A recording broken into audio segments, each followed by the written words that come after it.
First of all, congratulations to all of you on a really amazing movie. Thank you. Jillian, why don't you start by telling us a little bit about Brittany and what she's facing at the start of the film?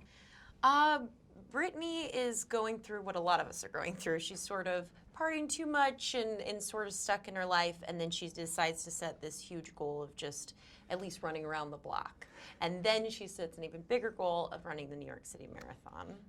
And I read the script, I fell in love with her. She's so layered, she's funny, she's heartbreaking at times. Sometimes you want to strangle her, but she just has a lot of raw, real emotions, and I connected to her. For Utkarsh and Lil, if you'll tell us a little bit about your characters and how they support Brittany in her journey. Demetrius is her father figure, you know what I mean? And I like the fact that she listens to him, right? And he's the only one that can, I guess, really check her, really. You know what I mean? Like when she's going off gears and she's all over the place, Demetrius is like, hey, no, hey.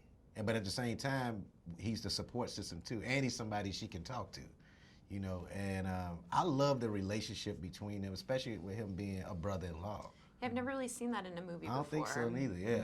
And I think that's really cool. It's almost like, you know, I like that Demetrius took in their family as his own. Yes. And that's beautiful to watch on screen. Yeah. I think the great thing about Brittany in this movie, what is so relatable about the character, is that we see her living a life that's probably not healthy, surrounded by people that aren't good for her. And you'd say that, right? Yeah. And I think Jaren is the character I play, is one of these people that is introduced into her life through a series of interesting circumstances that comes to love her. And it's not just me, it's Micah Stock's character, Michaela Watkins' character.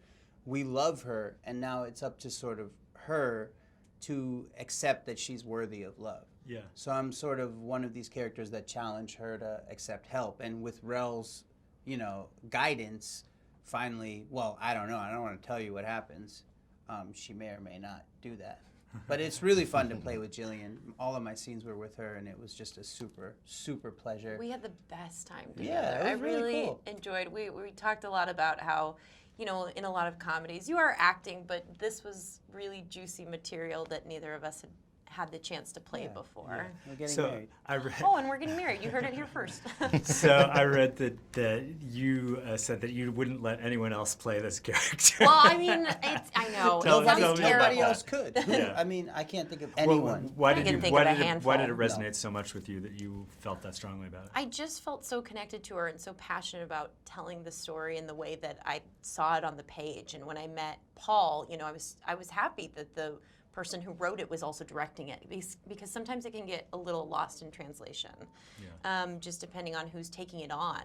If they have the wrong instincts about just one scene in this film, it can go a totally different way. And I just felt like this was the movie I wanted to see when I was a 13-year-old girl. It's this movie that I want to see now as a 35-year-old woman.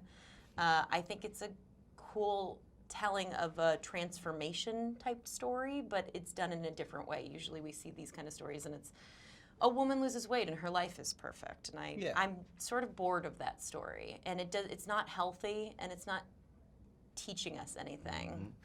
Yeah. Well, you guys did a wonderful, wonderful job telling the story. you. I really enjoyed it. Thanks Thank so